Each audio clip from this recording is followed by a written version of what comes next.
Hello दोस्तों, नमस्कार। आपका स्वागत करती हूँ डीएनपी इंडिया में। इस वक्त की 10 बड़ी खबरों से हम आपको रूबरू कराएंगे। तो आइए शुरुआत करते हैं खबरों का सिलसिला। पीएम मोदी और अमेरिकी उपराष्ट्रपति कमला हैरिस की मुलाकात हुई। इस दौरान कई मुद्दों पर दोनों सहमत दिखाई दिए। वहीं जानकारी के मुताबिक पीएम मोदी ने उन्हें उनके दादा पीवी गोपालन की पुरानी अधिसूचनाओं से संबंधित लकड़ी के फ्रेम की कॉपी भी भेंट की है। सरकारी अधिकारी के तौर पर पीवी गोपालन को ये फ्रेम उनके सराहनीय कार्यों के लिए दिया गया था।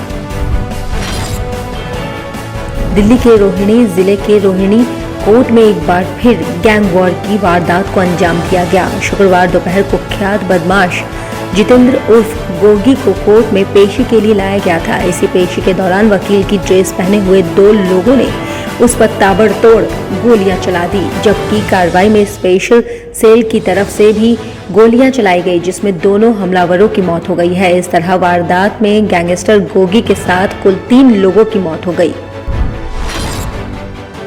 केंद्रीय सड़क परिवहन और राजमार्ग मंत्री काफी समय से भारतीय परिवहन क्षेत्र के लिए बायोफ्यूल यानी जैव ईंधन पर चलने वाले वाहनों पर जोर दे रहे हैं। नितिन गडकरी ने ऐलान किया है कि अगले 3 से 4 महीने में बायोफ्यूल पर चलने वाले वाहनों के लिए आदेश जारी कर देंगे।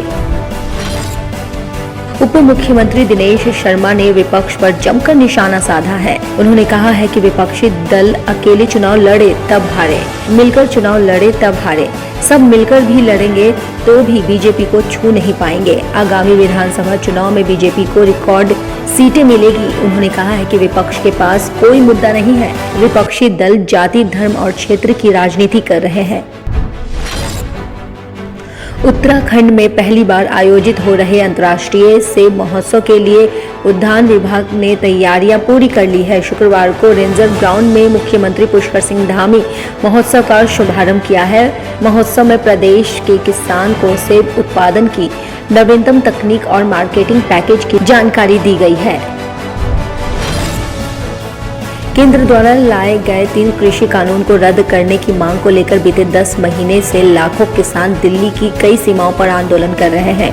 उनकी मांग है कि सरकार ये तीनों कानून वापस ले ले तो किसान अपना आंदोलन खत्म कर देंगे, लेकिन इसके बावजूद अभी तक इसका हल नहीं निकल पाया है। इस बीच किसान आंदोलन के बड़े नेता राकेश टिकैत ने कृषि कानून को लेकर अमेरिका के राष्ट्रपति जो बाइडेन से गुहार लगाई है। अपर मुख्य सचिव गृह अविनेश अवस्थी ने फील्ड में तैनात अधिकारियों को इलाहाबाद हाईकोर्ट और सचिवालय कार्मिकों के मामलों को समयबद्ध तरीके से निस्तारित करने के निर्देश दिए हैं। साथ ही उनसे सम्मानजनक व्यवहार करने को भी कहा है। इस संबंध में सभी जिलों के डीएम, एसपी, एसएसपी, रेंज के आईजी और डीआईजी, सभी मंडलायुक्त, जोन के एडीजी और पुलिस आयुक्त को निर्देश जारी किए गए हैं। बसपा सुप्रीमो मायावती के मुकाबले के लिए बीजेपी ने उत्तराखंड की पूर्व राज्यपाल और नवनियुक्त राष्ट्रीय उपाध्यक्ष बेबी रानी मौर्य को पार्टी का दलित चेहरा बनाया है। बीजेपी ने मायावती के जाटव वोट बैंक में सेंध लगाने के लिए बेबी रानी को पूरी ताकत से चुनाव मैदान में उतारने की रणनीति बनाई है। ब्रज, पश्चिम अवध, कानपुर, बुंदेलखंड, काशी और गोरखपुर क्षेत्र में बेबी रानी की एक बड़ी सभा करने के साथ सभी 75 जिलों में बेबी रानी की चुनावी सभाएं और सम्मेलन कराए जाएंगे। छात्र जनशक्ति परिषद के सिंबल पर हुए विरोध के बाद परिषद ने अपना नया चिन्ह तैयार किया है। छात्र परिषद का नया चिन्ह बांसुरी है। इससे पहले हाथ में लालटेन लिए परिषद ने अपना चिन्ह बनाया था। इस पर विवाद शुरू हो गया है।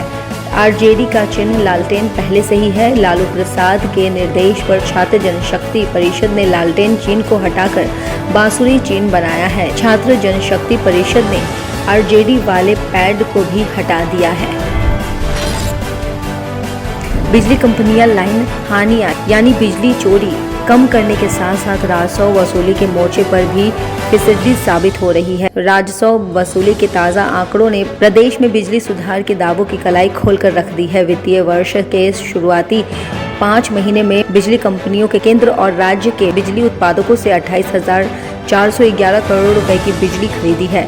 इस पर मुनाफा कमाना तो दूर, बिजली कंपनियों ने जितने की बिजली खरीदी उतना राजस्व भी वसूल नहीं कर पाई है। खबरों की और जानकारी के लिए देखते रहिए डीएनपी इंडिया। तब तक के लिए नमस्कार।